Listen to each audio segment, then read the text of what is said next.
ये कहते हैं कि भोलेनाथ के दर पर अगर सच्चे मन से कुछ मांगने जाएं आप तो बाबा खाली हाथ नहीं लौटाते। हार्दिक पांड्या को भी हार्दिक जीत के साथ उन्होंने मौका दे दिया। आईपीएल 2024 में पहली बार मुंबई इंडियंस ने मुकाबला जो है वो जीता दिल्ली के सामने। हालांकि हमने पहले भी आपसे कहा था कि दिल्ली एक कमजोर टीम है, लेकिन ये मैच बुमराह के कमाल, शेफर्ड के धमाल और ऋषभ पंत की एक गलती के चलते खत्म हो गया, क्योंकि मैच में बहुत डिफरेंस नहीं था। 234 रन 5 विकेट पर मुंबई ने बनाए थे, जिसमें आखिरी ओवर का वो कमाल था, और दिल्ली भी जो है जैसे तैसे 205 तक पहुंच गई थी। ऋषभ पंत अगर शायद पोरेल की जगह खुद आते और थोड़ा सा एक्सप्लोसिव होते तो ये मैच की सूरत पलट सकती थी, लेकिन ये मैच की सूरत नहीं पलटी, क्योंकि बुमराह ने बताया कि वो गोट हैं यार, मतलब ग्रेटेस्ट ऑफ ऑल टाइम यार। आप खुद सोचिए ना, एक ऐसा मैच जिसमें एक टीम ने 234 ठोका, दूसरे ने 205 ठोका, वहां बुमराह ने 4 ओवर में 22 रन देकर 2 विकेट लिया। पृथ्वी शॉ जब तगड़ी बल्लेबाजी कर रहे थे तभी हमने कहा था कि यार बुमराह के सामने मारो तब बात है, क्योंकि बुमराह अक्सर बड़े बड़े तुर्रम खाओं को आसानी से आउट कर रहे थे, और जिस बॉल पर उन्होंने बोल्ड मारा, कमाल थी यार, अद्भुत, अविश्वसनीय, अकल्पनीय और जबरदस्त थी। हालांकि मुंबई इंडियंस ने इस मैच में पूरा जुगाड़ कर रखा था कि ये मैच जीतना भी है और इस मैच में बू नहीं सुनाई पड़ना है। तभी तो शायद लगभग 20,000 लड़के जो हैं वो स्टेडियम में बैठा दिए गए थे। अब लड़के बेचारे क्या करेंगे, बू या क्या? अब देखने वाली बात है आरसीबी के सामने क्या होगा। क्या आरसीबी और सीएसके के सामने भी बू नहीं होगा, या उस दिन जो है वो कमाल दिखेगा? लेकिन जो भी है, आज मुंबई का दिन था और दिन बुमराह का भी था। बार बार मैं कह रहा हूं कि एक ऐसा मैच जहां पर 378 रन दो टीमों ने मिलाए हों 35 ओवर में, वहां अगर एक गेंदबाज 3 ओवर 14 रन 2 विकेट देता है, I mean is great. Jasprit Bumrah ने 150 विकेट कंप्लीट कर लिया आईपीएल करियर के, और मुंबई के टॉप प्लेयर की लिस्ट में वो आने लगे हैं। मुंबई जो है उसने एक कमाल का रिकॉर्ड बनाया, T20 का हाईएस्ट टोटल बनाया, जिसमें कोई भी बल्लेबाज अर्धशतक लगाए बगैर रन बनाया। मतलब इतना बड़ा स्कोर और एक भी प्लेयर ने शतक नहीं लगाया। That was great.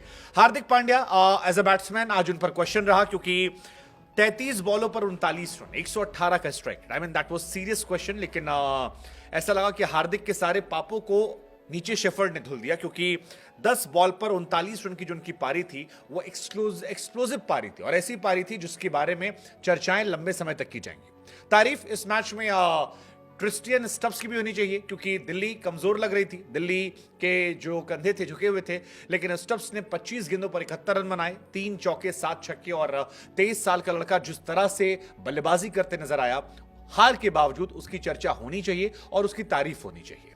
लेकिन मेरे हिसाब से यह मैच दिल्ली के हाथ से चला गया 16 ओवर के बाद, क्योंकि 14 ओवर तक दोनों टीम बराबर थी। इनफैक्ट अगर आप दिल्ली का स्टार्ट देखेंगे तो वो 14 ओवर तक ज्यादा बेहतर खेल रहे थे, लेकिन वो जो आखिरी के 4 ओवर थे वहां पर मैच पलट गया। 17वें ओवर में दिल्ली को 17 रन पिटे, 18वें ओवर में 16 रन पिटे, 19वें ओवर में 19 रन, और जो लास्ट ओवर था खास तौर पर जिसमें 32 रन पीटे गए, that was the game changing factor. और वही दोनों टीम में आपको डिफरेंस नजर आ रहा है। क्या कमाल के छक्के चौके जो हैं वो नौके को मारेंगे, और बड़ी बात है कि नौके को सब मार रहे हैं। मतलब रियान पराग मार रहे हैं जो लड़के हैं, एमएस धोनी मार रहे हैं जो वेटरन हैं, और यहां पर भी उनकी उतनी कुटाई हुई है। 4 ओवर 84 रन अगर आप बनाते हैं आखिरी के, तो फिर ये अद्भुत है, अविश्वसनीय है, और वो दिखाई पड़ा।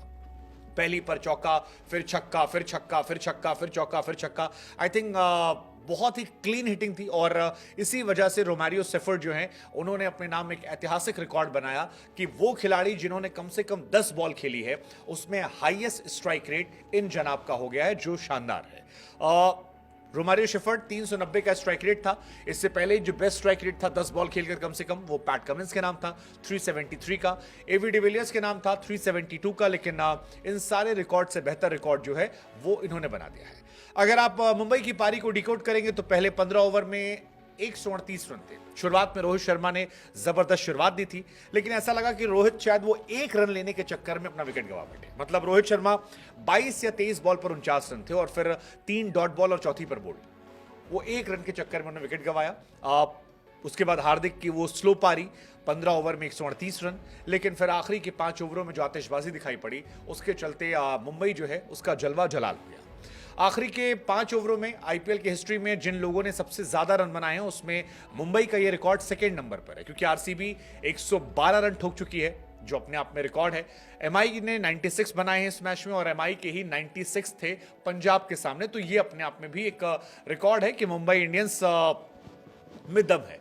बुमराह इस आईपीएल में कमाल रहे हैं। पहले मैच में 14 पर 3 विकेट, दूसरे में 36 पर 0 थे, 26 पर 0 थे, इस मैच में 22 पर 0 थे। तो यानी बुमराह इकोनॉमिकल भी हैं और T20 क्रिकेट हो या ओडीआई क्रिकेट हो या टेस्ट क्रिकेट हो, बुमराह से बढ़कर कोई नहीं है, बुमराह जैसा कोई नहीं, जस्सी जैसा कोई नहीं। इस मैच में तारीफ पृथ्वी शॉ की भी होनी चाहिए। पृथ्वी शॉ जब से लौटे हैं तब से काफी बेहतर बल्लेबाजी कर रहे हैं, जबरदस्त प्लेयर वो बन रहे हैं और 31 बॉलों पर अर्धशतक लगाया उन्होंने, कमबैक अच्छा किया। सीएसके के सामने 27 पर 43 थे, केकेआर के सामने फ्लॉप हुए, लेकिन एमआई के सामने फिर अच्छी बल्लेबाजी की, 40 पर 66। हालांकि न जाने मुझे क्यों लग रहा था कि वो बुमराह के सामने नहीं चलेंगे और क्वालिटी गेंदबाजों के सामने शॉ संघर्ष करते नजर आते हैं। मीडियम जो बॉलर्स होते हैं, एवरेज बॉलर होते हैं, वहां पर उनका जलवा जो है वो अलग तरीके से नजर आता है। लेकिन एमआई की पारी 3 टुकड़ों में देखी जाएगी। पहला जबरदस्त 12.5 का स्ट्राइक रेट पहले 6 ओवर में, फिर मिडिल ओवर्स में संघर्ष 7.5 का स्ट्राइक रेट और 16 के बाद एक डिस्ट्रक्टिव पारी 16 से 20 में 96 रन 1 विकेट। आई थिंक ये जो है ये सबसे शानदार था कि 246 रन एसआरएच ने बनाए। अच्छा, इस आईपीएल में आप ये भी देखिए, इस आईपीएल में हाईएस्ट रन जो है वो भी लगातार बनते जा रहे हैं, मतलब एक के बाद एक रिकॉर्ड जो है वो बनते जा रहे हैं। So overall it was a good match.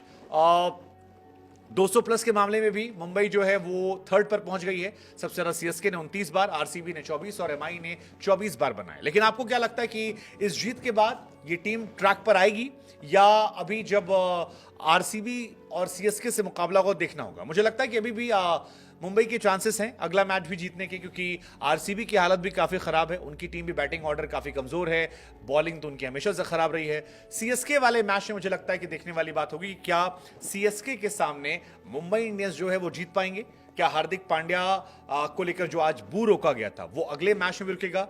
ये कुछ बातें हैं मुझे लगता है जिस पर हमारी निगाहें होंगी। लेकिन फिलहाल congratulations to Mumbai Indians and Hardik Pandya. Bholenath ने आपकी सुन ली।